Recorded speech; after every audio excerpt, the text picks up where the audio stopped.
कर्ण का प्रहार, द्रोणाचार्य पर तीर किस लिए। महाभारत के युद्ध का 12वां दिन।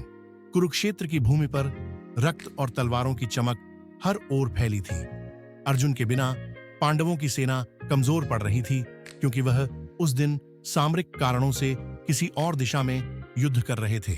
कौरव सेना का नेतृत्व स्वयं द्रोणाचार्य कर रहे थे और उनकी रणनीति इतनी प्रभावशाली थी कि पांडवों की सेना बुरी तरह से पस्त हो रही थी। द्रोणाचार्य ने प्रतिज्ञा ली थी कि जब तक वह जीवित रहेंगे, पांडवों को विजय नहीं मिलने देंगे। कौरवों को इस युद्ध में जिताने के लिए वे अपनी समस्त शक्ति झोंक चुके थे। उनके युद्ध कौशल के आगे पांडवों के योद्धा टिक नहीं पा रहे थे।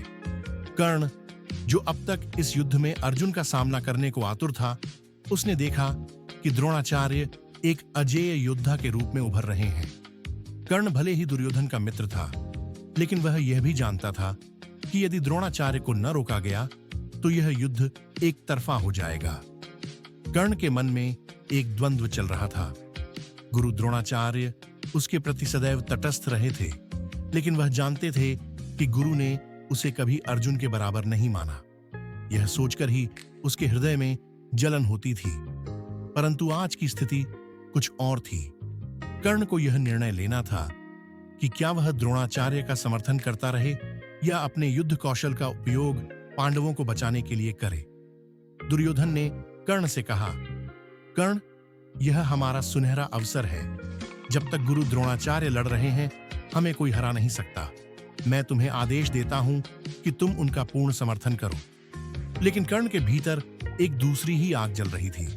वह युद्ध को केवल दुर्योधन की दृष्टि से नहीं देख रहा था। उसके मन में एक प्रश्न बार बार उठ रहा था। क्या यह युद्ध धर्म का है या अधर्म का? क्या यह केवल दुर्योधन की जीत के लिए है या इसमें संपूर्ण कौरव और पांडव कुल का विनाश होगा? उसने देखा कि द्रोणाचार्य ने अपने दिव्य अस्त्रों का उपयोग करके पांडवों की सेना को छिन्न भिन्न कर दिया था। अभिमन्यु, जो मात्र 16 वर्ष का था, भी उनकी युद्ध नीति के कारण मारा गया था। कर्ण यह देख चुका था कि यह युद्ध अब केवल विजय के लिए नहीं, बल्कि नाश के लिए लड़ा जा रहा था। अचानक कर्ण ने अपने धनुष को उठाया। उसका लक्ष्य कोई और नहीं, बल्कि स्वयं द्रोणाचार्य थे। दुर्योधन और शकुनी यह देख चौंक गए। अश्वत्थामा ने चिल्लाकर कहा, कर्ण, तुम क्या कर रहे हो? यह अधर्म है। परंतु कर्ण के चेहरे पर अब कोई संकोच नहीं था। उसने तीर चढ़ाया और सीधा द्रोणाचार्य की ओर प्रहार किया। कर्ण के तीर की गति वज्र जैसी थी। वह सीधे द्रोणाचार्य के धनुष पर लगा, जिससे उनका धनुष उनके हाथ से छूट गया। द्रोणाचार्य ने विस्मित होकर कर्ण की ओर देखा। कर्ण, तुमने यह क्या किया? द्रोणाचार्य के स्वर में क्रोध और आश्चर्य था। कर्ण ने दृढ़ता से उत्तर दिया, गुरुवर, यह युद्ध अब किसी एक की विजय के लिए नहीं, बल्कि संपूर्ण कौरव पांडव वंश के विनाश की ओर बढ़ रहा है। मैंने आपको यह रोकने के लिए प्रहार किया है, न कि अपमान के लिए। द्रोणाचार्य कुछ क्षण मौन रहे। वे समझ चुके थे कि कर्ण ने यह तीर अपने व्यक्तिगत स्वार्थ के लिए नहीं, बल्कि युद्ध के संतुलन को बनाए रखने के लिए चलाया है। कर्ण के इस अप्रत्याशित आक्रमण से द्रोणाचार्य कुछ क्षणों के लिए लड़ने में असमर्थ हो गए। इसी बीच पांडव सेना को कुछ राहत मिली और वे अपनी सेना को पुनः संगठित कर सके।